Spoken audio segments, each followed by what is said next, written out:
आज अपन शुरुआत करते हैं। अभी तक हमने टेंस की आइडेंटिफिकेशन सीख ली। हमें यह पता लगने लग गया कि कौन सा टेंस कहां पे कब कैसे यूज हो रहा है। पता लग गया ना सबको, कौन सा टेंस कहां कैसे कब यूज हो रहा है? क्या पता चला है? कौन सी वर्ब की फॉर्म से कौन सा टेंस बन के आता है, अपने को यह पता चल चुका है। ठीक है, आज अपन क्या करेंगे, अब हम एक एक करके टेंस उठाएंगे। जैसे पहले इंडेफिनेट उठा लिया, ठीक है। इंडेफिनेट के प्रेजेंट इंडेफिनेट को उठा के उसके यूज से सीख लेंगे, प्रेजेंट इंडेफिनेट कहाँ यूज होता है। ठीक है, फिर ऐसे ही अपन नेक्स्ट टेंस उठाएंगे, फिर अगला उठाएंगे, ऐसे करके अपने को 12 के 12 टेंसेस के यूसेज सीखने हैं। ठीक है, स्ट्रक्चर तुम्हें आएगी।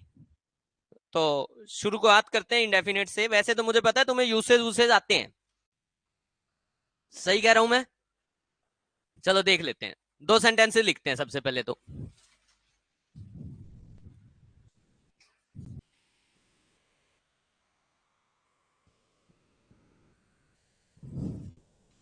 अच्छा, जिसको पता हो जवाब नहीं देगा, मैं जिससे पूछूंगा जवाब सिर्फ वही देगा।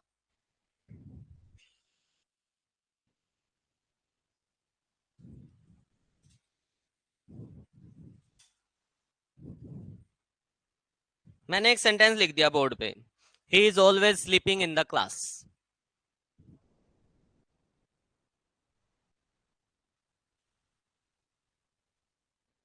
मैक्सिमम लोगों ने ये चीज सुनी भी होगी, सीखी भी होगी पहले कहीं ना कहीं, कि जब भी हम किसी के रेगुलर एक्शन की बात करते हैं ना, हम किसी ऐसे एक्शन की बात करते हैं जो रेगुलरली होता है, रिपीटेडली होता है, तो ऐसे एक्शंस के लिए हम प्रेजेंट इंडेफिनेट टेंस यूज करते हैं। कौन सा टेंस यूज करते हैं? Present indefinite. और यहां पे कौन सा टेंस यूज हो गया?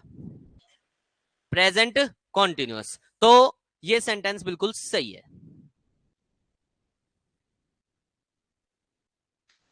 क्योंकि आपने ये बात सीखी है कि रिपीटेडली जब कोई एक्शन होता है तो उसमें प्रेजेंट इंडेफिनेट आता है।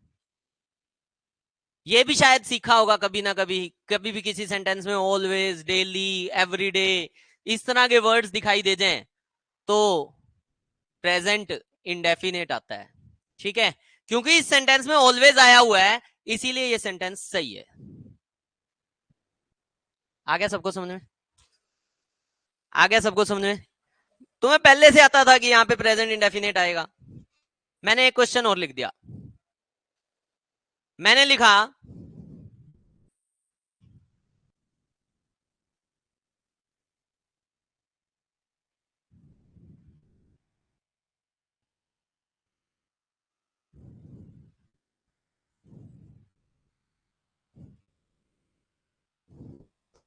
ये वाला सही होना चाहिए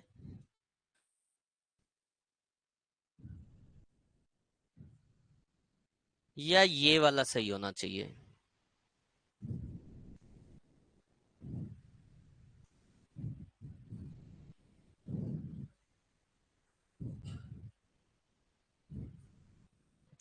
एक तो कह रहा है he is ill for 2 days, और दूसरा कह रहा है he is ill since 2 days। वैसे बता देता हूं, कभी भी आपको 2 days दिखाई दे, कभी भी आपको क्या दिखाई दे, 3 days, 3 months, कोई भी काउंटिंग दिखाई दे, वहां पे कभी भी सिंस नहीं आता। वहां पे हमेशा क्या आता है? वहां पे हमेशा क्या आता है? फोर। सिंस और फोर में ये डिफरेंस है छोटा सा। जब भी काउंटेड टाइम आ जाएगा ना, कौन सा टाइम आ जाएगा? सारे नहीं बोलते, कौन सा टाइम आ जाएगा? Counted time. काउंटेड टाइम का मतलब हो गया 4 hours, 3 hours, many hours, many days. जब भी काउंटेड टाइम आएगा तो वहां पे हमेशा फोर आएगा, वहां पे कभी भी सिंस नहीं आ सकता। समझ आ रही है मेरी बात? फंडा क्लियर हो रहा है क्या? सारे बोल दो। ठीक है, कौन क्या है? क्यों नहीं आ सकता? आप परफेक्ट टेंस सीखेंगे तब और डिटेल में सीखेंगे। ठीक है, परफेक्ट टेंस में ये सारा सिंस और फोर बड़ा डिटेल में डिस्कस करेंगे। तो यहाँ पे सिंस सही नहीं है, कौन सही है? कौन सही है? फोर। तो सेंटेंस कौन सा सही हुआ?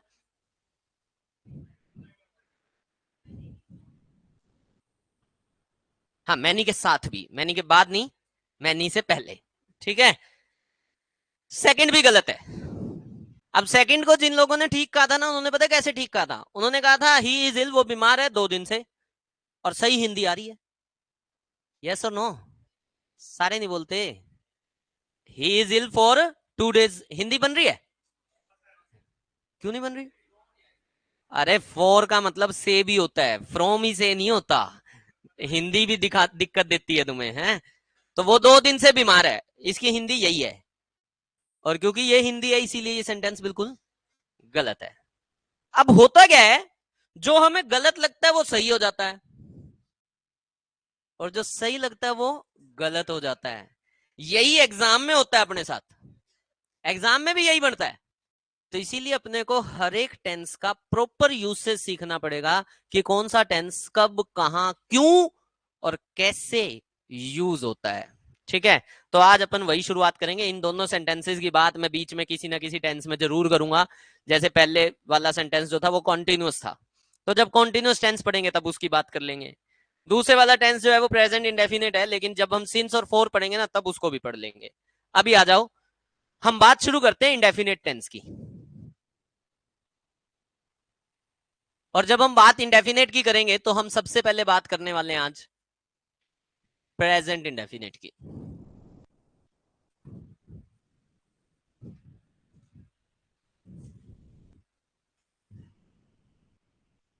मैंने एक सेंटेंस लिख दिया,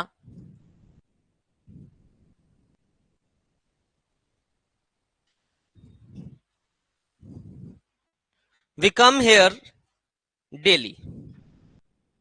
मैंने एक सेंटेंस लिख दिया, RBI regulates the banks in India.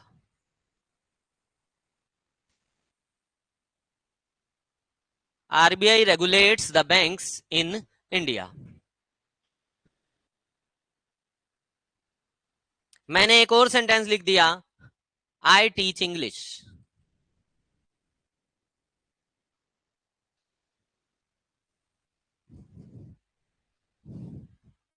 ये तीनों के तीनों सेंटेंसेस में अगर मैं ध्यान दूं तो तीनों के तीनों सेंटेंसेस प्रेजेंट इंडेफिनिट के टेंसेस हैं। पता लग रहा है सबको? सारे बोल दो, कैसे पता लग रहा है? कम कौन सी वर्ब है, रेगुलेट्स कौन सी वर्ब है, और टीच भी कौन सी वर्ब है? जब भी सब्जेक्ट के साथ सिर्फ V1 दिखाई देगा, जब भी सब्जेक्ट के साथ क्या दिखाई देगा, सब्जेक्ट के साथ क्या दिखाई देगा, V1, तो वो हमेशा प्रेजेंट इंडेफिनेट होगा, क्योंकि V1 का मतलब है प्रेजेंट और आगे कुछ है नहीं, तो वो क्या हो जाएगा, प्रेजेंट इंडेफिनेट। कोई दिक्कत, कोई परेशानी? कोई दिक्कत, कोई परेशानी? बस यहां पे एक दिक्कत और आ जाती है कि कई बार सब्जेक्ट के साथ V1 में ना एस या ES भी लगता है। सब्जेक्ट के साथ V1 में क्या लग जाता है, एस या ES। जैसे मैंने V के साथ तो नहीं लगाया वर्ब में एस या ES, लेकिन जब आरबीआई लिखा तो आरबीआई के साथ रेगुलेट लगाया या रेगुलेट्स लगाया है? क्या लगाया मैंने, रेगुलेट्स। ऐसा क्यों किया मैंने?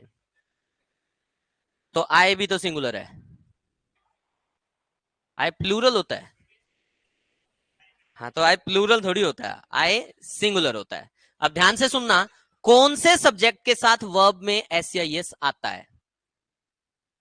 कौन से सब्जेक्ट में आता है? जब सब्जेक्ट थर्ड पर्सन सिंगुलर होगा। कौन से सब्जेक्ट के साथ वर्ब में एस या ES आएगा? सारे नहीं बोलते। कौन से सब्जेक्ट में आएगा? जब सब्जेक्ट थर्ड पर्सन सिंगुलर होगा। अगर थर्ड पर्सन सिंगुलर सब्जेक्ट है तो ही वर्ब में एस या ES आएगा, अदरवाइज वर्ब में एस या ES नहीं आएगा। यहाँ पे एक छोटी सी प्यारी सी बात की जरूरत पड़ जाती है, ये थर्ड पर्सन होता कौन है? तो ये शायद अब सबको पता होना चाहिए। 3 पर्सन होते हैं, एक फर्स्ट पर्सन, एक सेकंड पर्सन और एक थर्ड पर्सन। ठीक है, ये जो फर्स्ट पर्सन है ये कौन होता है? ये होता है स्पीकर, जो किसी बात को बोल रहा है। फर्स्ट पर्सन कौन होता है? जो किसी बात को बोल रहा है, जो किसी भी बात का स्पीकर है। ठीक है, सेकंड पर्सन कौन होता है? सेकंड पर्सन होता है जो किसी बात को सुन रहा है। मैं अभी बोल रहा हूं, तुम मेरे सेकंड पर्सन हो। मैं अभी बोल रहा हूं, तुम मेरे सेकंड पर्सन हो। समझ पा रहे हो मेरी बात को? सारे बोल दो, समझ पा रहे हो मेरी बात को? थर्ड पर्सन वो होता है जो ना फर्स्ट पर्सन है ना ही second person, except first and second person. कोई दिक्कत, कोई परेशानी? सारे बोल दो। जो बात बोल रहा है ना बंदा, अपने लिए वो आई यूज करता है। क्या यूज करता है? आई। और अगर एक से ज्यादा बंदे होंगे तो वो क्या यूज कर लेंगे? वी। हम सब अपने लिए क्या यूज करेंगे? वी। ठीक है। जो सुन रहा है उसके लिए क्या यूज होता है? यू। एक हो तो भी यू, एक से ज्यादा हो तो भी यू। जो फर्स्ट पर्सन और सेकंड पर्सन के अलावा है उसके लिए हम यूज करते हैं या तो ही, शी, इट या फिर दे, या कभी कभी हम उसका नाम भी यूज करते हैं। क्या यूज कर लेते हैं? नाम। तो यहां से सीखना यह है कि जहां पर भी ही दिखाई दे जाए, कौन दिखाई दे जाए? या दिखाई दे जाए शी, या दिखाई दे जाए इट, और या दिखाई दे जाए एनी नेम, उनके साथ ही वर्ब में हमेशा क्या मिलेगा अपने को? एस या ई एस। इस केस में ही फर्स्ट फॉर्म के साथ हमेशा क्या मिलेगा अपने को? एस या ई एस। फंडा क्लियर हो गया सभी को? सारे बोल दो, सारे बोल दो। अगर ये बात सबको क्लियर होती है तो वापिस आओ, मैंने जो सेंटेंसेस लिखे थे। क्या वी के साथ वर्ब में एस या ई एस चाहिए? सारे नहीं बोल रहे। आई के साथ चाहिए? ये इसके साथ चाहिए? क्यों? क्योंकि ये नाम है, क्योंकि ये नाम है। कोई दिक्कत, कोई परेशानी? सारे बोल दो। सब्जेक्ट के साथ अगर V1 दिखे तो भी प्रेजेंट इंडेफिनेट, सब्जेक्ट के साथ V1 के साथ एस या ई एस दिखाई दे तब भी प्रेजेंट इंडेफिनेट। V1 के साथ एस या ई एस आएगा कब? जब सब्जेक्ट या तो ही है, या शी है, या इट है, या एनी नेम है। मान लो कहीं पे लिखा हुआ है राम, तो राम प्ले या राम प्लेज? राम प्लेस। और कहीं पे लिखा हुआ है सीता, सीता प्लेस। कहीं लिख दिया आपने रावण, अरे उसके तो 10 थे, 10 सिर थे ना उसके, तो रावण प्ले या रावण प्लेज? हाँ जी, रावण प्लेस। बंदा तो एक ही था, यस और नो? ठीक है। कहीं पे लिखा हुआ है यू, प्ले या प्लेज? प्ले या प्लेज? ठीक है। यही केस डू और डज में होता है। हाँ आ गया। राम एंड सीता, प्ले या प्लेज? अब राम एंड सीता सिंगुलर या प्लूरल? हमें किसके साथ एस या एस लगाना है? थर्ड पर्सन सिंगुलर के साथ। 10 नाम इकट्ठे आ गए तब भी प्लूरल, 2 नाम इकट्ठे आ गए तब भी प्लूरल, नाम एक ही आया तो सिंगुलर। कोई दिक्कत, कोई परेशानी? आवाज चाहिए? ठीक है। अगर ये बात सबको समझ में आ गई तो एक और बात सीखो। पहले वाला सेंटेंस कह रहा है वी कम हियर डेली। क्या ये एक ऐसा एक्शन है जो रिपीटेडली होता है? सारे बोल दो। अगला सेंटेंस कह रहे हैं RBI regulates the banks in India. क्या ये आरबीआई का ऐसा काम है जो आरबीआई करता ही रहता है, परमानेंट नेचर का काम है ये? आई टीच इंग्लिश, क्या ये काम भी रेगुलरली होता रहता है? तो प्रेजेंट इंडेफिनेट की जब हम बात करते हैं तो प्रेजेंट इंडेफिनेट में जो सबसे पहले एक्शन आते हैं ना, वो आपके रिपीटेड एक्शन आते हैं। आपकी लाइफ के जितने भी रिपीटेड एक्शंस हैं, आपकी लाइफ के जितने भी कौन से एक्शंस हैं? पता नहीं, मेरे को यूं लग रहा है आज तुम ढीले से हो, आवाज नहीं है तुम्हारी। कौन से एक्शंस हैं? कौन से एक्शंस हैं? जब भी कहीं पे रिपीटेड एक्शंस की बात होगी वहां पे हमें हमेशा टेंस यूज करना है। कौन सा? Present indefinite. कोई दिक्कत, कोई परेशानी? कोई दिक्कत, कोई परेशानी? ठीक है। रिपीटेड एक्शन में कौन कौन से एक्शन आ सकते हैं? इसमें आ सकते हैं आपके डेली एक्शन। कौन से एक्शन? जो काम आप डेली करते हो। फॉर एग्जाम्पल जो लोग डेली नहाते हैं, अब तो थोड़ा सा गर्मियां आ रही हैं तो सर्दियों वाला भूत थोड़ा थोड़ा कम होता जा रहा होगा, या अभी भी है वही? अच्छा अभी भी है, ठीक है।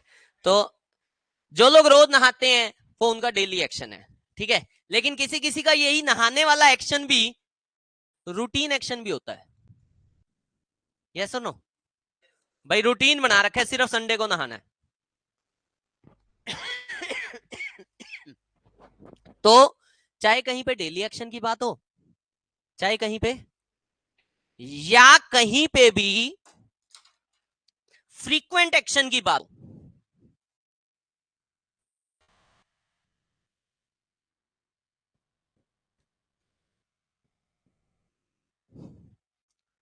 कौन से एक्शंस की बात हो? फ्रीक्वेंट एक्शन से मतलब, फ्रीक्वेंट एक्शन से मतलब जो किसी पर्टिकुलर फ्रीक्वेंसी में होता है। फ्रीक्वेंट का मतलब हो सकता है कोई एक्शन ऐसा हो जो हर आधे घंटे में हो रहा हो, या कोई एक्शन ऐसा हो जो हर 10 साल में हो रहा हो। सूर्य ग्रहण कब कब लगता है? हाँ जी, नहीं वो तो मेरा क्वेश्चन है, टाइम, टाइमिंग फिक्स है ना उसकी? फिक्स है क्या? कुछ हद तक तो फिक्स होगी ना, कि इतने टाइम में ये चक्कर पूरा हो जाएगा और ये चक्कर पूरा हो जाएगा, ये अर्थ और सन के बीच में मून आ जाएगा, तो उस टाइम पे ग्रहण लगेगा। अब इसकी एक फ्रीक्वेंसी है, डेली होता है ना ये एक्शन। लेकिन जब सन राइज होता है, क्या वो एक डेली का एक्शन है? सारे बोल दो। ठीक है, अभी हम लोग यहाँ पे आ रहे हैं, हम डेली आ रहे हैं भाई, ठीक है संडे नहीं आ रहे, सैटरडे भी नहीं आ रहे मान लो, लेकिन आ तो लगभग लगभग डेली रहे हैं। यस और नो? कोई पर्सन ऑफिस जाता है तो डेली जाता है, ठीक है। लेकिन आप जो लोग अब मतलब आप अपने किसी रिलेटिव के यहाँ जा रहे हो तो डेली जाते हो ना? या रूटीन है, या फ्रीक्वेंसी है, कहीं भी हो सकता है। समझ में आ रही है मेरी बात? अच्छा, खाना रोज खाते हो? खाना रोज खाते हो? कैसा एक्शन है? कैसा एक्शन है? डेली एक्शन है, ठीक है। डेली और रूटीन में फर्क क्या है?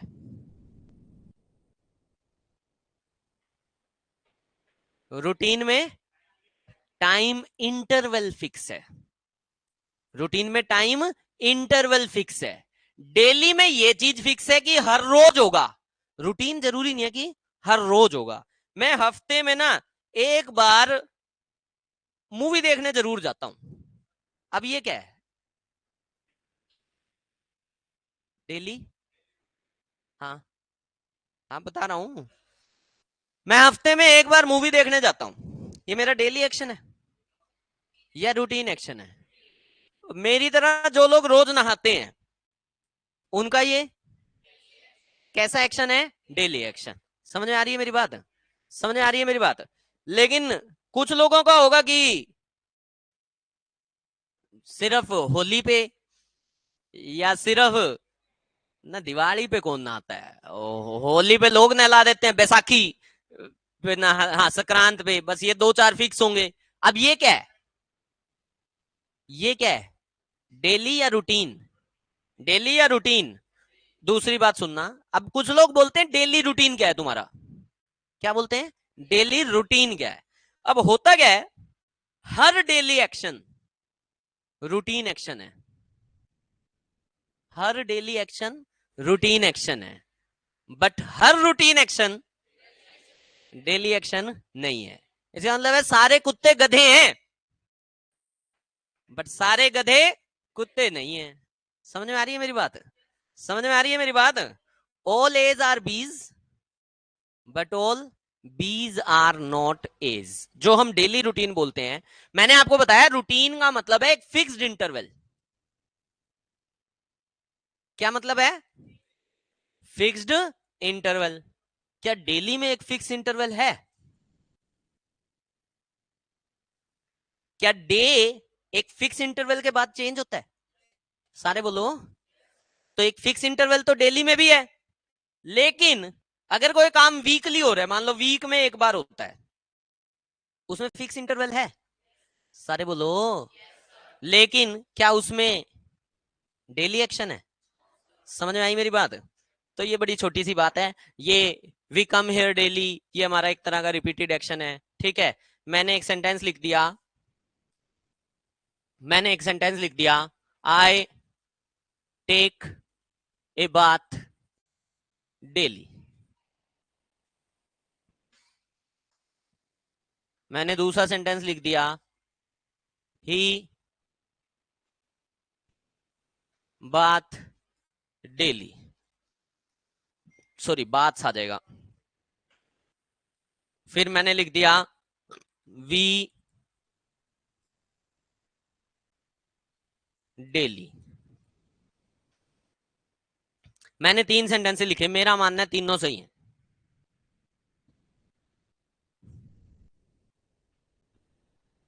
हाँ, रूटीन का मतलब है फिक्स्ड इंटरवल, फ्रीक्वेंट का कोई फिक्स्ड इंटरवल नहीं है, कभी भी हो सकता है।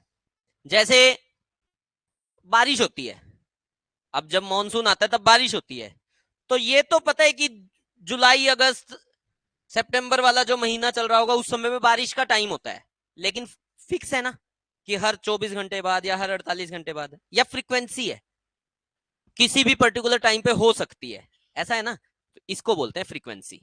ठीक है, चलो यहां क्या लिखा है, BATH, और यहां क्या लिखा है, BATHE। स्पेलिंग तो एक होती होगी ना एक वर्ड की, या स्पेलिंग भी एक से ज्यादा होती है?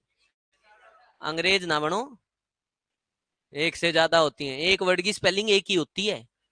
फट्टे ना मारो, एक वर्ड के एक से ज्यादा मीनिंग होते हैं, एक वर्ड के एक से ज्यादा पार्ट ऑफ स्पीच होते हैं, एक वर्ड की एक से ज्यादा स्पेलिंग नहीं होती। आई बात समझ में? एक वर्ड की एक ही स्पेलिंग है, अगर स्पेलिंग चेंज हो रही है तो वर्ड चेंज हो रहा है।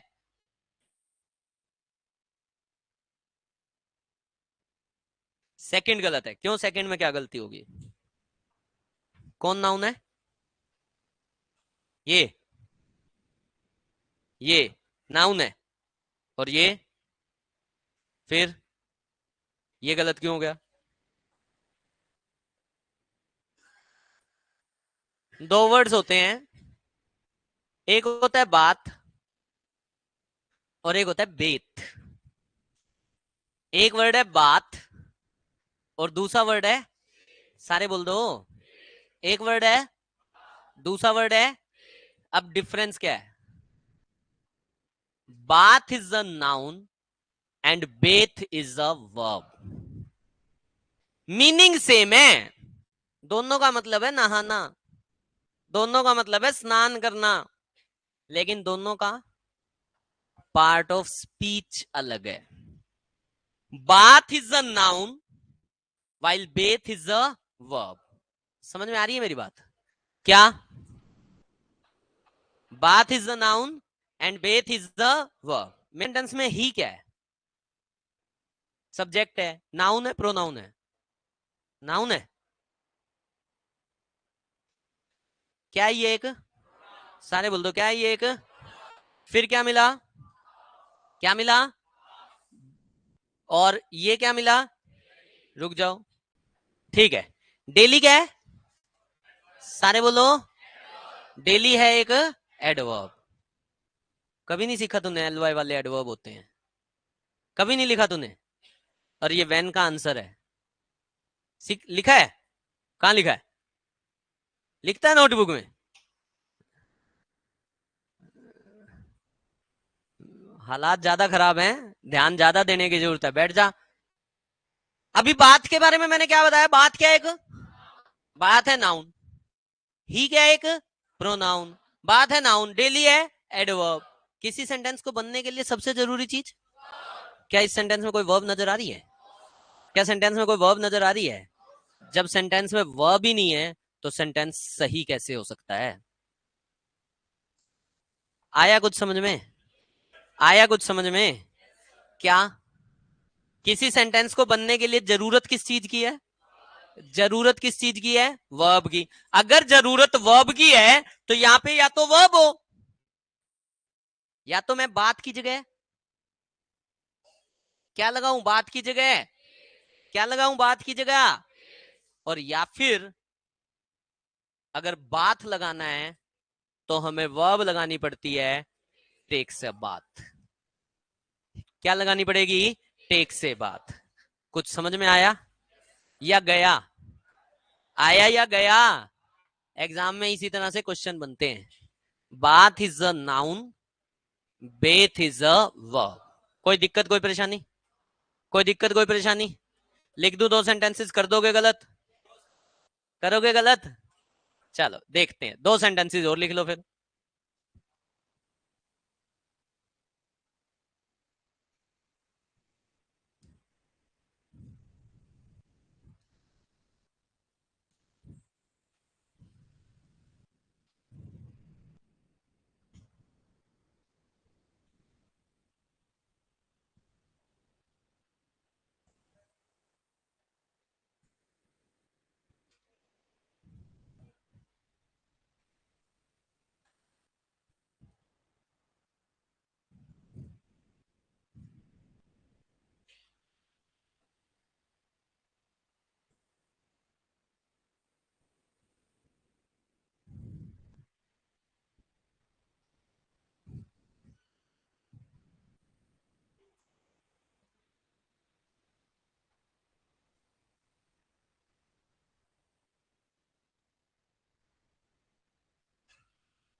वेट होता है या वे होता है?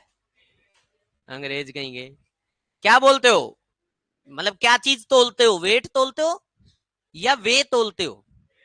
मतलब आज मैंने मेरा वे किया या आज मैंने मेरा वेट किया? मैं क्या बोलूं, मेरा वे बढ़ गया है या वेट बढ़ गया है?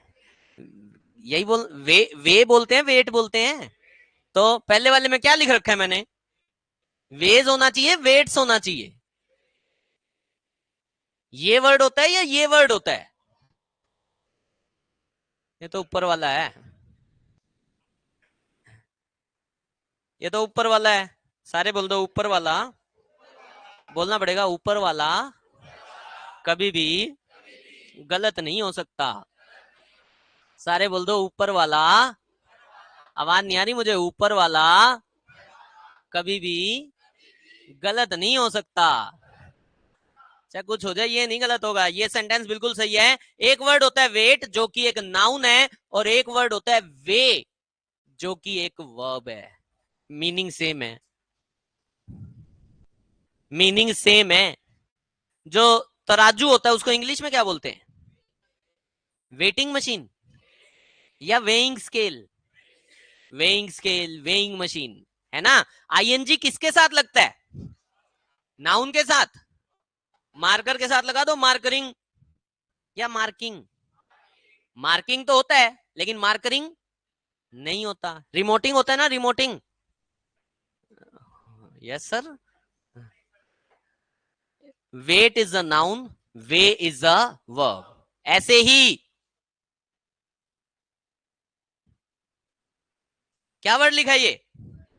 सारे बोलो। बोलते नहीं। 2 वर्ड होते हैं ये भी।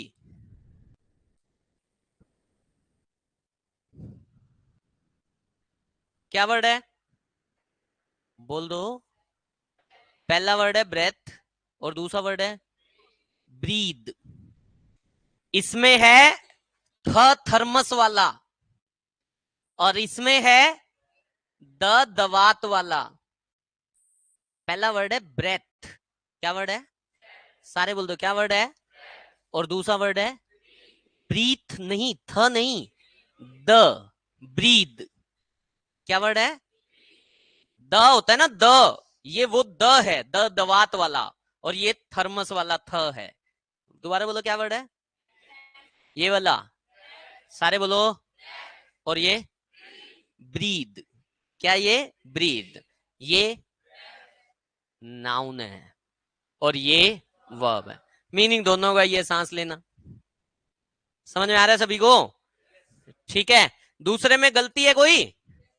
क्या गलती होगी? वी क्या है? प्रोनाउन। ओ टू क्या है? नाउन। सेंटेंस में क्या मिसिंग है?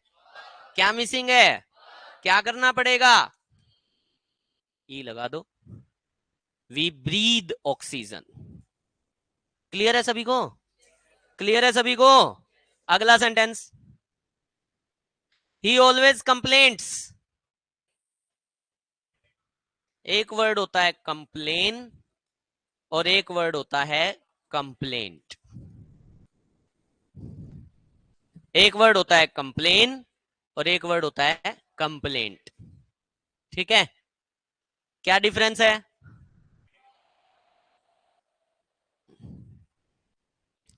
जिसमें टी लगा है ना, टी, वो नाउन है।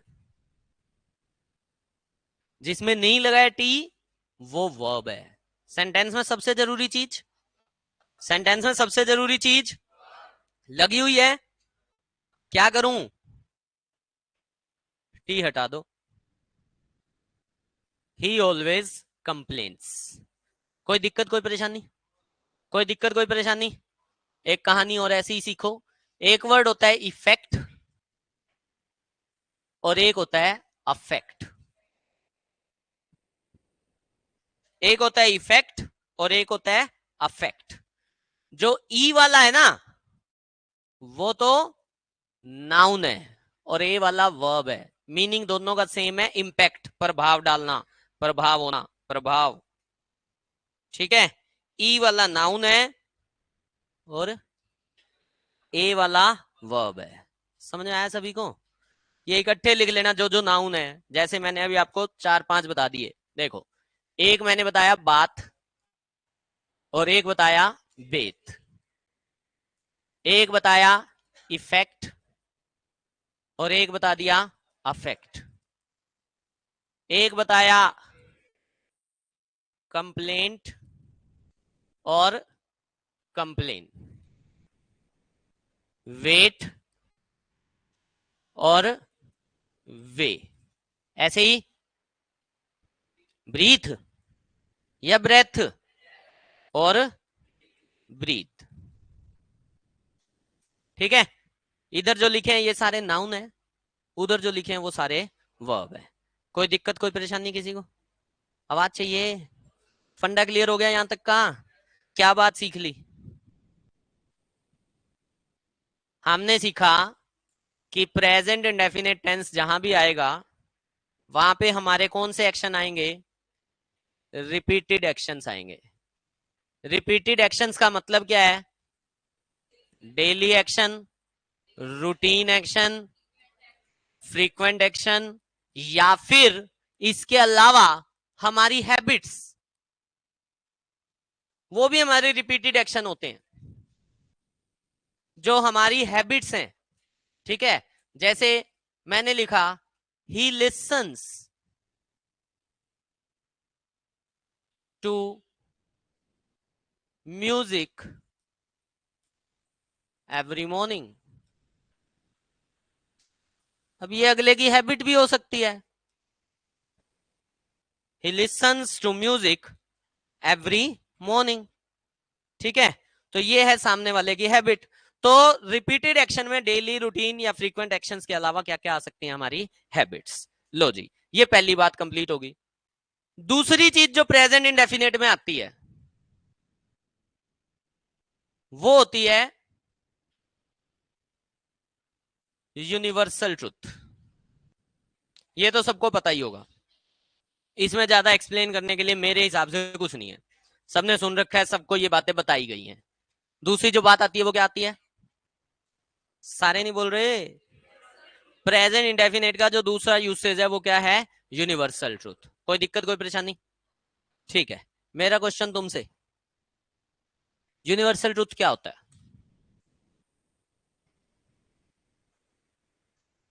जो सच्चाई है, मतलब पड़ोसी। यूनिवर्सल ट्रूथ क्या होता है?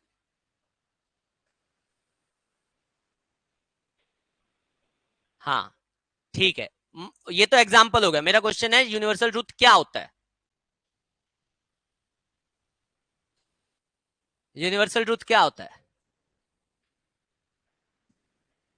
जिस पे ऑब्जेक्शन नहीं उठ सकता? यूनिवर्सल ट्रूथ क्या होता है?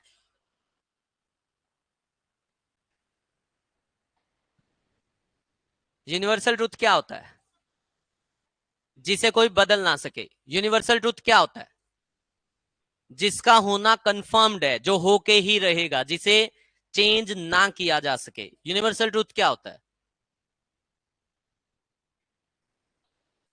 जो सब फॉलो करते हैं, मानते हैं, बदला नहीं जा सकता। यूनिवर्सल ट्रुथ क्या होता है? जो बदला नहीं जा सकता। यूनिवर्सल ट्रुथ क्या होता है? जो बदला नहीं जा सकता। यूनिवर्सल ट्रुथ जो चेंज नहीं हो सकता। यूनिवर्सल ट्रुथ, यूनिवर्सल ट्रुथ सभी जगह सच है, जो बदला। यूनिवर्सल ट्रुथ सर्वमान्य सत्य। मतलब इतना भारी भरकम वर्ड तो मेरे को आता ही नहीं। यूनिवर्सल ट्रुथ का एक मतलब शायद सबको ही पता होगा कि जिसे चेंज ना किया जा सके। For example, the sun rises in the east या वेस्ट। अच्छा, ईस्ट में ही होता है क्या? मेरे को पता नहीं ना। मैंने बोला the sun rises in the east. मैंने लिखा नरेंद्र मोदी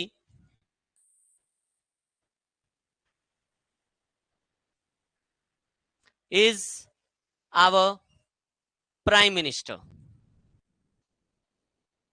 नो सर, क्या नरेंद्र मोदी अपना प्राइम मिनिस्टर नहीं है? नरेंद्र मोदी अपना प्राइम मिनिस्टर है या नहीं है? है, ठीक है। ये यूनिवर्सल ट्रुथ तो है ही, सबको पता है।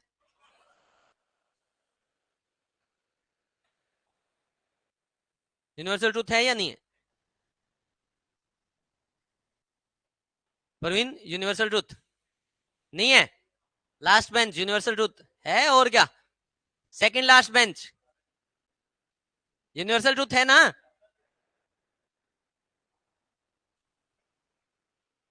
यूनिवर्सल ट्रुथ है या नहीं है?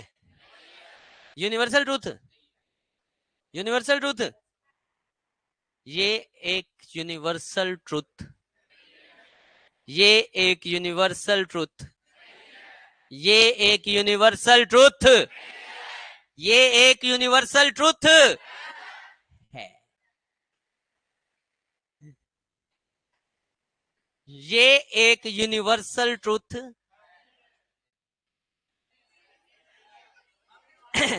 चलो पहले समझते हैं यूनिवर्सल ट्रुथ। चक्कर ही यही है, कॉन्सेप्ट ही बिगाड़ रखे हैं तुम्हारे। करूं क्या मैं? तुम्हारे लिए ये तो यूनिवर्सल ट्रुथ है। अभी मैं एक और सेंटेंस लिखता हूं, देखो। मैंने लिखा, पड़ोसियों को भी जोश आ गया।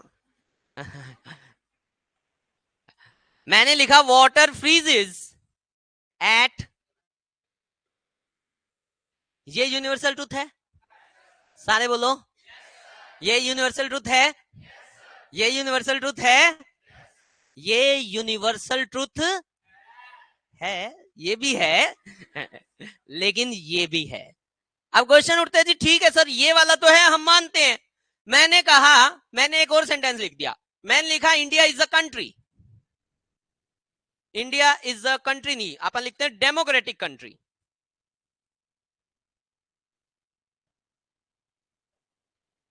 क्या लिख दिया मैंने? India is a democratic country. क्या ये यूनिवर्सल ट्रूथ है? सारे बोलो, है या नहीं है?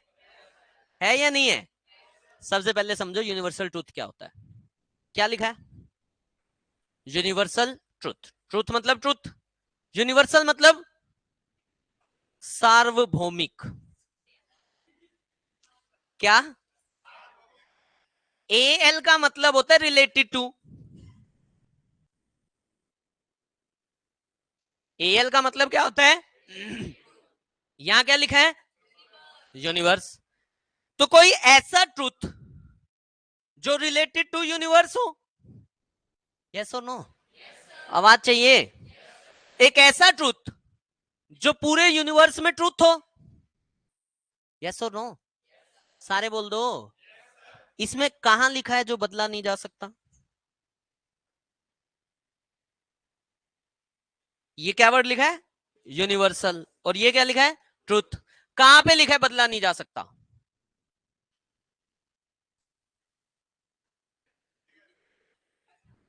दिख रहा है कहीं से किसी को? कोई से भी एंगल से? मतलब मैंने कैसे ऐसे मैं नीचे भी कर लूंगा, डर जा तू।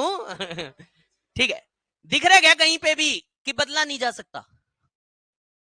यूनिवर्सल ट्रूथ का मतलब होता है a truth that is true at present everywhere in the universe.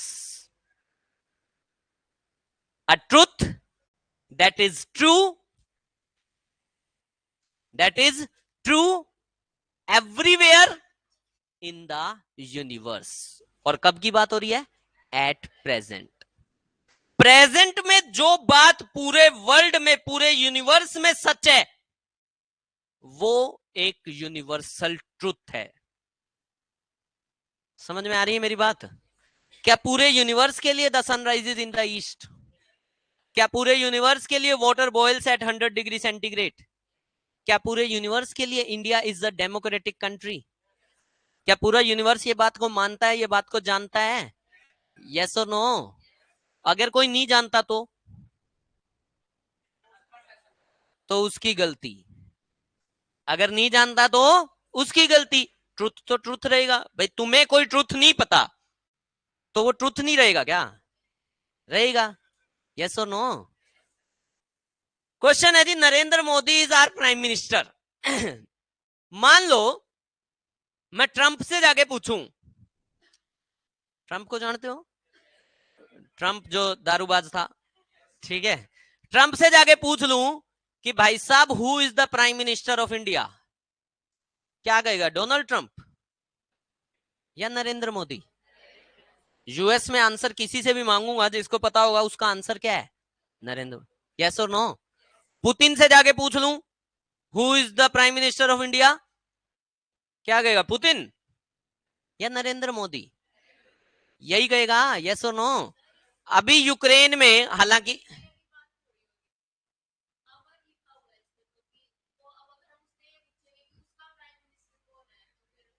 ये आवर कहां लिखा गया है? ये आवर कहां लिखा गया है? एस के क्लासेस में. और शायद एस के क्लासेस इज, शायद आई एम नॉट श्योर. ठीक है. आवर का यहां पे मतलब है वी ऑल. यहां पे आवर से मैं किसको डिनोट करना चाह रहा हूं? हम सबको. और हम सब शायद इंडियंस ही हैं. मतलब ऐसा मुझे नहीं इंडिया में पूरी जगह मैं फेमस हो चुका हूं, मुझे पता है, लेकिन अभी बाहर मेरे को नहीं लग रहा कोई है. तो नहीं रशिया वशिया का, कोई अफ्रीका से आ गया हो, कोई अफ्रीका का है? आ सकता है. अभी नहीं है ना बेटा पॉसिबिलिटी. आएगा. आ सकता है थोड़ी, आएगा. टेंशन ना लो, अभी नहीं है. ठीक है. अब सुनो. फ्रांस में कहीं पे क्लास चल रही है और 5th 6th क्लास के बच्चे बैठे हैं. उनसे पूछ लिया गया फ्रेंच लैंग्वेज में who is the prime minister of India. जवाब क्या आने वाला है? सारे बोलो. सारे बोलो. क्या जवाब आने वाला है? चलो मैं तुमसे एक क्वेश्चन पूछता हूं. Who is the president of Czechoslovakia?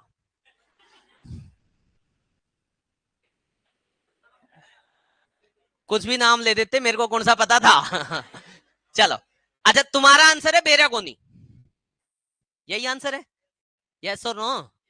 ऐसे ही मान लो फ्रांस में क्लास चल रही हो, मैंने अभी कहा था 5th 6th के बच्चे बैठे हैं बेचारे, उनको थोड़ी पता है नरेंद्र मोदी कौन है. ठीक है. वो घर घर मोदी सिर्फ इंडिया में है, अभी पड़ोसियों के भी नहीं है. ठीक है. तो अल्टीमेटली उन्होंने जवाब दे दिया बच्चों ने कि बेरागोनी. जवाब दिया फ्रेंच में. जवाब क्या दे दिया? बेरागोनी. लेकिन उनने अगर बेरागोनी, तो मोदी के हमारा प्राइम मिनिस्टर कौन नहीं? अगर किसी को पता नहीं है तो क्या मोदी एट प्रेजेंट इंडिया का प्राइम मिनिस्टर है? और क्या ये बात पूरे वर्ल्ड में, पूरे यूनिवर्स में ट्रू है? क्या ये बात बदलेगी? मोदी भक्त बंद रहेंगे. क्या ये बात कभी चेंज होगी? कभी चेंज होगी? 24 में इलेक्शन आएंगे तो ये चेंज होगी? इसके बारे में कोई गारंटी नहीं है. 24 में नहीं, मैं 29 में इलेक्शन लड़ूंगा, तो 29 में तो चेंज होगा. लेकिन 24 का भरोसा, 24 का भरोसा नहीं है. क्योंकि एट प्रेजेंट क्या गेम है? एक आधा पुलवामा टाइप कुछ और करवा दिया इन्होंने, तो फिर आ जाएंगे वापिस। और वैसे भी जब तक विपक्ष में मैं चला नहीं जाता तब तक तो विपक्ष में कुछ है ही नहीं। क्या ये बात, क्या ये बात पूरे यूनिवर्स में ट्रू है? क्या ये बात चेंज होगी? सारे बोल दो। आज की डेट में कितने प्लैनेट्स हैं? कितने प्लैनेट्स हैं? जब तुमने 7th 8th क्लास में पढ़े थे तब कितने थे? क्या 9 से 8 हो गए? क्या ये यूनिवर्सल ट्रूथ है कि प्लैनेट्स 8 हैं? क्या उस समय पे ये यूनिवर्सल ट्रूथ था कि ये प्लैनेट्स 9 थे? किसको निकाल दिया? क्यों निकाल दिया? उसको बोल दिया कि वो एक ड्वार्फ प्लेनेट है। कौन सा प्लेनेट है? कौन सा प्लेनेट है? ये क्या होता है? छोटा, बोना। ड्वार्फ का मतलब होता है बोना। तो क्या एक यूनिवर्सल ट्रूथ चेंज हो गया? क्या ये यूनिवर्सल ट्रूथ चेंज होगा? क्या यूनिवर्सल ट्रूथ चेंज हो सकता है? क्या यूनिवर्सल ट्रूथ अनचेंजेबल है? यूनिवर्सल ट्रूथ में कहीं नहीं लिखा कि वो चेंज नहीं होगा। यूनिवर्सल ट्रूथ का मतलब होता है ऐसा ट्रूथ जो या तो ज्योग्राफिकल ट्रूथ है,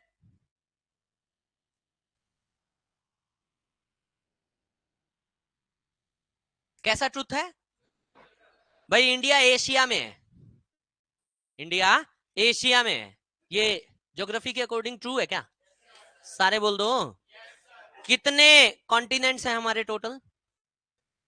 कितने हैं? 7। क्या ये ज्योग्राफिकली ट्रू बात है?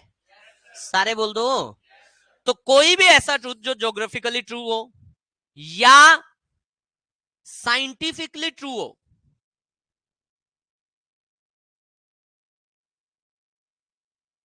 क्या हो? साइंटिफिक फैक्ट हो। साइंटिफिक फैक्ट क्या है? Water freezes at 0 degree centigrade. Scientific fact है क्या? The sun rises in the east, क्या साइंस ने प्रूव की क्या ये बात? सारे बोल दो। पहले तो ये मानते थे लोग कि अर्थ रिवॉल्व नहीं करती, सन रिवॉल्व करता है, लेकिन साइंस ने प्रूव किया इस बात को कि रिवॉल्व कौन कर रही है? अर्थ। प्रूव हुआ ऐसा? यस और नो? ठीक है। तो कोई भी साइंटिफिक फैक्ट, कोई भी ज्योग्राफिकल ट्रूथ या कोई भी ऐसा ट्रूथ जो पूरे यूनिवर्स के लिए ट्रूथ है, that is known as universal truth. मैंने कहा हार्ट अटैक से मौत हो सकती है, हार्ट फेलियर से मौत हो जाती है, क्या ये यूनिवर्सली ट्रू बात है? या ऐसा है कि भाई इंडिया में नहीं होती होगी, पाकिस्तान में होती होगी बस? मैंने इसीलिए तो कहा है हो सकती है। ठीक है, बात समझ में आ रही है सभी को? ठीक है। पहली चीज प्रेजेंट इंडेफिनेट में क्या आई? बोल दो। दूसरी चीज क्या आ गई? दूसरी चीज क्या आ गई? पता नहीं तुम लोग समझ पा रहे हो या नहीं समझ पा रहे। मैं तुम्हारे साथ एक गेम खेल रहा हूं, मैं तुम्हें वर्ड्स का मीनिंग सीखना सिखा रहा हूं। किसी भी चीज को दिमाग में ऐसे ही नहीं डालना। यूनिवर्सल ट्रुथ के बारे में तुमने धक्के से दिमाग में डाल रखा था कि जिसको चेंज नहीं किया जा सकता। मैं तुम्हें यह सिखाना चाह रहा हूं कि कोई चीज सामने आ जाए, आज सिर्फ मैं वर्ड्स पे गेम खेल रहा हूं। वे और वेट वर्ड थे क्या? अफेक्ट और इफेक्ट वर्ड्स थे ना क्या? मैं आपको यह सिखाना चाह रहा हूं, कहीं पे भी कोई भी चीज कभी भी पढ़ते हो तो जितना पढ़ा उतना ही मानना है। उसके बेस पे अपने दिमाग में कोई भी बात अपनी तरफ से इंटरप्रेट नहीं करनी है। कहीं लिख दिया कि सारे कुत्ते गधे हैं तो इतना ही मानना है, ये नहीं मानना कि सारे गधे कुत्ते हैं। समझ में आ रही है मेरी बात? अगर समझ में आ रही है तो एक और बात सीखो फिर। प्रेजेंट इंडेफिनेट का एक और यूसेज है और वो है फीलिंग्स एंड इमोशंस। मैंने लिखा आई लव इंडिया।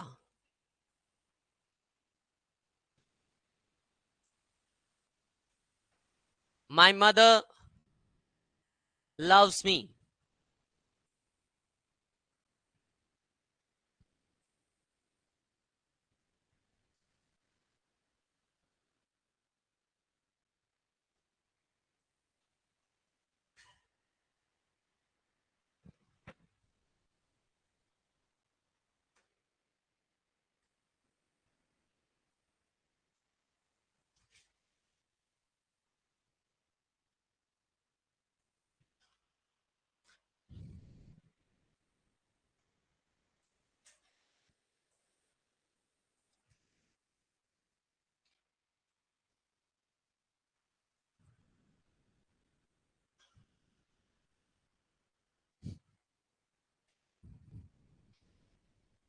मैंने लिखा I love India, my mother loves me, it feels hot in May and June. मई जून में सबसे ज्यादा गर्मी पड़ती है, ठीक है। तो अब अगेन यहाँ पे भी अपन मई जून अपन यहीं की बात कर रहे हैं, ऐसा भी एरिया हो सकता है जहां पे मई जून में ठंड रहती हो, ठीक है। चलो, बैच बना था CHSL का, और उसमें +2 पास बच्चे आ गए सारे, और मैक्सिमम बच्चा गांव का। अब गांव से उठ के बच्चा शहर में आ गया, तो थोड़े से पर तो वैसे ही लगते हैं बच्चों को। फिर वो छोटा बच्चा था, मतलब +2 पास किया है तो वो बच्चा बच्चा ही है अभी, ठीक है। तो मैंने क्वेश्चन पूछ लिया, what is the difference between feeling and emotion. छोटे छोटे बच्चे बैठे पर लगे हुए, ऐसे ही काफी देर तक चलता रहा। मैंने किसी से पूछा, किसी ने कुछ, लेकिन सही जवाब से नहीं आ रहे थे। एक बच्चे ने ऐसे हाथ खड़ा किया, कहता सर जी मैं बताऊं। मैं बता दे। बोला कि मैं कहोगे तो नहीं। मैं कहा भाई नहीं कहता, बता दे। बोला देख लियो मास्टर जी कहते फिर। मैं नहीं, तू बता। कहता सर फीलिंग पहले होती है, इमोशंस बाद में होते हैं। मैंने कहा मतलब? कहता है सर समझ जाओ। जब उसने ये बात कही ना, कहता सर समझ जाओ। मैंने कहा मैं नहीं समझा, समझा। कहता सर अभी सर देखो, जैसे किसी से फ्रेंडशिप करनी है, तो कहता सर पहले ना सब कुछ अच्छा अच्छा चल रहा होता है, आपस में अच्छी अच्छी बातें कर रहे होते हैं, तो उस समय पे फीलिंग्स होती हैं। बोला सर फिर बाद में क्या है, रोना धोना शुरू हो जाता है। वो जो होते हैं वो, मैंने कहा डट जा, तू बैठ जा। ठीक है, ऐसा कुछ नहीं होता। जो उसने एक्सप्लेनेशन दी, बस उसकी एक्सप्लेनेशन उस समय पे सुनने लायक थी, और उसके जो एक्सप्रेशन थे ना, वो सच में देखने लायक थे। मतलब ये देख रहा था मैं कि बालक कितने बिगड़ गए हैं। ठीक है, किसका था ये जवाब? Feelings and emotion. वर्ड के अंदर लिखा है फील। क्या लिखा है? हमारी बॉडी के अंदर 5 सेंसेस हैं। 5 सेंसेस हैं, कौन कौन सी? आईज, ईयर, नोज, टंग और स्किन। किसी चीज को जब आप टेस्ट करते हो, मान लो यहाँ पे कोई चीज रखी हुई हो, यहाँ पे कुछ खाने का रखा हुआ हो, तो देखते ही समझ में आ जाएगा ना कितना टेस्टी है। समोसा रखा हुआ हो, कचौरी रखी हुई हो, देखते ही समझ में आ जाएगा ना कितना टेस्टी है। सारे बोलो। देखते समझ नहीं आएगा। कैसे समझ आएगा कि टेस्टी है या नहीं है? खाने से। यस और नो? ऐसे ही आ, हर चीज को हमारी बॉडी जो है वो फील करती है 5 सेंसेस की हेल्प से। जब आपको गर्मी लगती है या जब आपको सर्दी लगती है, आज से 2 महीने पहले ये पंखे लगे ही नहीं हुए थे यहाँ पे, ठीक है, और कोई पंखे का नाम भी ले देता तो ऐसा लगता था कि हो क्या रहा है। लेकिन अब इन पंखों के बिना रहा नहीं जा रहा। अभी तो चलो 2-3 दिन से थोड़ा सा मौसम ठीक हो गया, नहीं तो बीच में एकदम से तो ऐसे हो गया था कि बिना पंखे के बैठा ही नहीं जा रहा था। अभी तो जैसे एक आधा पंखा बंद भी पड़ा रहे, तो कल, आज सारे चल रहे हैं, लेकिन कल था बीच बीच में एक एक दो दो पंखे बंद भी थे।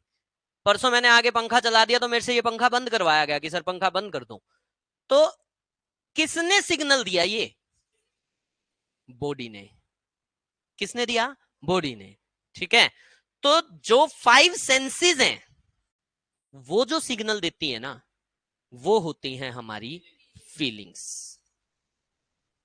और ये जो फीलिंग्स होती है ना, ये हमेशा एक्सटर्नल एनवायरनमेंट के कारण होती हैं। इनको इनपुट चाहिए होती है।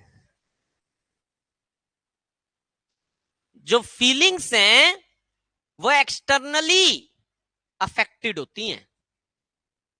बात समझ में आ रही है सभी को? कोई भी फीलिंग तभी अराइज होगी जब कोई ना कोई फैक्टर चेंज होगा। बात समझ में आ रही है? ठीक है। और जो इमोशंस होते हैं वो हमारे इंटरनल होते हैं।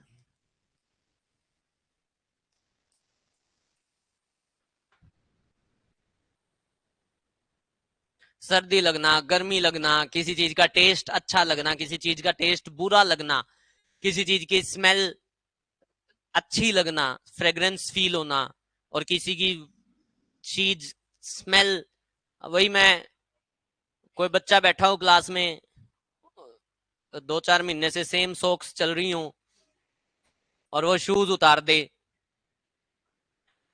क्लास में, तो क्लास में सबको अच्छा फील होगा, अच्छा फील होगा या बुरा फील होगा? एक बुरी फीलिंग होगी। लेकिन वो फीलिंग हो सकता है जो उसके साथ बैठा है उसको थोड़ी सी ज्यादा आ रही हो, जो उससे थोड़ा सा दूर बैठा है उसको थोड़ी सी कम आ रही हो, लेकिन आएगी सबको। यस और नो? अब यहाँ पे इमोशंस भी अराइज होते हैं। जो उसके साथ बैठा है उसका मूड हो रहा हो कि यही जूता ठा के इसके सिर पे मारूं, ये उसका इमोशन है। ये क्या है? उसका इमोशन। समझ में आ रही है मेरी बात? एक्चुअल में होता क्या है, ये जो ई होता है ना, ई, इसका मतलब होता है आउट। क्या मतलब होता है? आउट। तो ऐसी मोशन जो आपके अंदर से आउट आना चाह रही है, ऐसी मूवमेंट जो अंदर से बाहर आना चाह रही है, उसे बोलते हैं इमोशन। क्या बोलते हैं उसे? इमोशन। और फीलिंग कहां से आती है?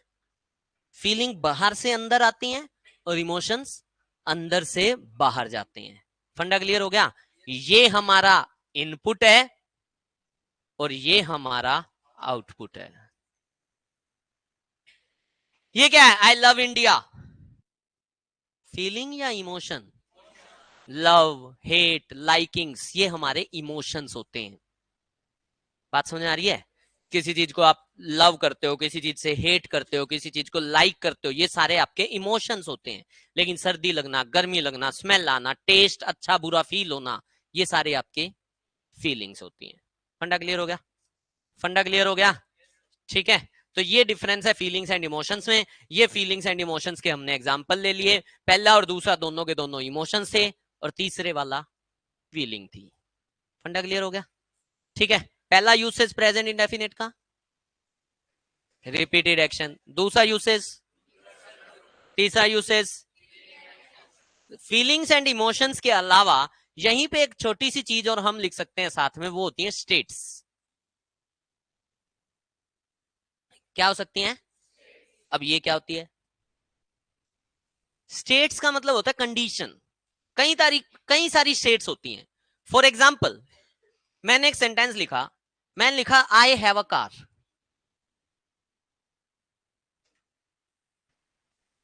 क्या लिखा मैंने? एक्शन है कोई? यह स्टेट है। आई हैव अ कार, ये एक स्टेट है जिसमें मैं मेरी पोजेशन बता रहा हूं कि मेरा अधिकार है। किस चीज पे अधिकार है?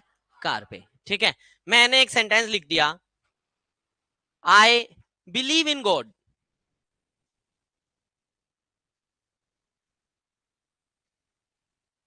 मैंने एक सेंटेंस लिख दिया, आई बिलीव इन गॉड। अब ये क्या है? बिलीव इन गॉड इमोशन है या स्टेट है? ये एक मेंटल स्टेट है। ये मेरे माइंड का एक बिलीफ है, और जितने भी हमारे बिलीफ्स होते हैं ना, ये हमारी मेंटल स्टेट्स होती हैं। मैंने एक सेंटेंस लिखा, ही इज ए डॉक्टर। ये क्या है? ही इज अ डॉक्टर, ये क्या है? कौन सी? जैसे इसको मैंने बताया, ये है मेंटल स्टेट,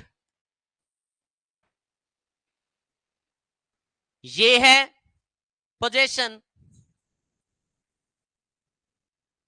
ये क्या है? He is a doctor. इसको बोलते हैं स्टेट ऑफ बीइंग। क्या बोला जाता है? State of being. State of being का मतलब होता है कि हम हैं क्या। I am a man, he is a boy, she is a girl, ये हमारी स्टेट्स हैं। I am a teacher, you are my students, ये सारी हमारी स्टेट्स हैं। फंडा क्लियर हो रहा है सभी को? आवाज चाहिए? और टेंसेस सारे कौन से यूज कर रहे हैं अपन? Present indefinite. बस ध्यान ये रखना है कि स्टेट्स जो परमानेंट होती है ना, क्या होती हैं भाई? परमानेंट स्टेट्स का मतलब होता है कि जैसे आई बिलीव इन गॉड, ये यूजुअली किसी पर्सन का जो बिलीव होता है यूजुअली परमानेंट नेचर का ही होता है। यस और नो? भाई मैंने किसी को कहा आई नो यू, क्या बोला ना? ये क्या है? स्टेट है या नहीं है? पहले तो ये बताओ। एक्शन है ना, मैं तुम्हें जानता हूं, एक्शन है या स्टेट है? एक्शन क्यों नहीं है? पंखा चल रहा है, चलने में कोई एक्शन हो रहा है? मैं तुम्हें पढ़ा रहा हूं, कोई एक्शन हो रहा है? तुम लिख रहे थे, एक्शन हो रहा है? हापा बोल रहे हैं, कोई एक्शन हो रहा है? मैंने कहा ये पंखा है, एक्शन हो रहा है? सारे बोल दो।